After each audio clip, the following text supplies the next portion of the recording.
இயேசுவில் பிரியமுள்ள சகோதர சகோதரிகளே, உறுதியாக உங்களுக்கு சொல்லுகிறேன், என் பொருட்டும் நற்செய்தியின் பொருட்டும் வீடுகளையோ சகோதர சகோதரிகளையோ தாயையோ தந்தையோ பிள்ளைகளையோ நிலபுலன்களையோ விட்டுவிட்ட எவரும் இன்னல்களையும் மறுவாழ்வில் நிலை வாழ்வையும் பெறாமல் போகார் என்கிற வாக்குறுதியை தருகிறார் நம் ஆண்டவர். எவ்வளவோ துறவிமார்கள் தங்களுடைய குடும்பத்தை விட்டுவிட்டு தன் உடன் பிறந்த சகோதர சகோதரிகளை விட்டுவிட்டு கடவுளுக்கு உண்மையாகவே பணி செய்து கொண்டிருக்கிறார்கள். குறிப்பாக ஆப்பிரிக்க தேசங்களில் சென்று பணியாற்றுகின்ற அருட்தந்தையர்கள் இருக்கிறார்கள். சமீபத்தில் ஒரு அருட்சகோதரியை நான் ஒரு பங்கிலே பார்த்தேன். அவர் மாற்றம் பெற்று வேறொரு இடத்திற்கு போகிறார். அவர் மாற்றம் பெற்று போகிற ஒரு நாடு ஆப்பிரிக்க தேசத்தில் இருக்கின்ற ஒரு சிறிய நாடு. அந்த இடத்தில் வசதி வாய்ப்புகள் கிடையாது, தண்ணீருக்கு பஞ்சம், அந்த இடத்துல வெளிச்சம் கூட கிடையாது, லைட்ஸ்லாம் இல்லையா, ரொம்ப குக்கிராமம் அப்படின்னு சொல்கிறாங்க ஃபாதர். எனக்கு இதுவரையும் அனுபவம் இல்லை.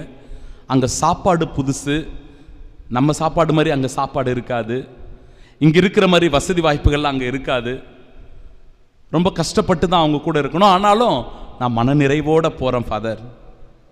ஒரே ஒரு கஷ்டம் இருக்குது எனக்கு, என்ன அப்படின்னா, வயது முடியாமல் என்னுடைய அப்பா இருக்கிறாரு. அவரை விட்டு போகிறது தான் கொஞ்சம் கஷ்டமாக இருக்குது. அவருக்கு கொஞ்சம் வயசு முடியல, அம்மாவும் கிடையாது, அவரை பார்த்துக்கணும். அண்ணன் வேற ஒரு ஊரில் இருக்கிறான், இப்போது தம்பி தான் அவனை பார்த்துக்கிறான். சின்ன சின்ன மனஸ்தாபங்கள் இருக்கிறது. நான் கொஞ்சம் அப்பா கூட இருந்திருந்தால் சந்தோஷமாக இருந்திருக்கும் அப்பாவுக்கு.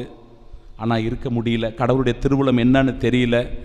ஆனால் கடவுளுடைய கரங்களில் நான் விட்டு வெளிநாட்டிற்கு நான் போகிறேன் ஃபாதர். எல்லாம் நல்லபடியாக முடியும், எனக்காக வேண்டிக்குங்க, எங்களுடைய அப்பாவுக்காக வேண்டிக்குங்க அப்படின்னு சொல்லி அந்த சகோதரி என்னிடத்தில் பேசி கொண்டிருந்தார்.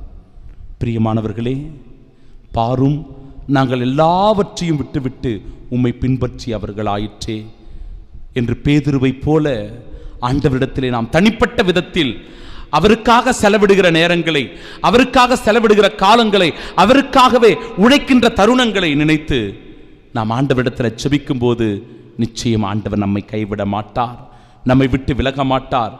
அவர் நமக்கு நிலை வாழ்வை தருவார். அவர் நமக்கு தேவையான எல்லாவற்றையும் சரியான நேரத்தில் சரியான வேளையில் கொடுத்து நம்மை தேற்றுவார்.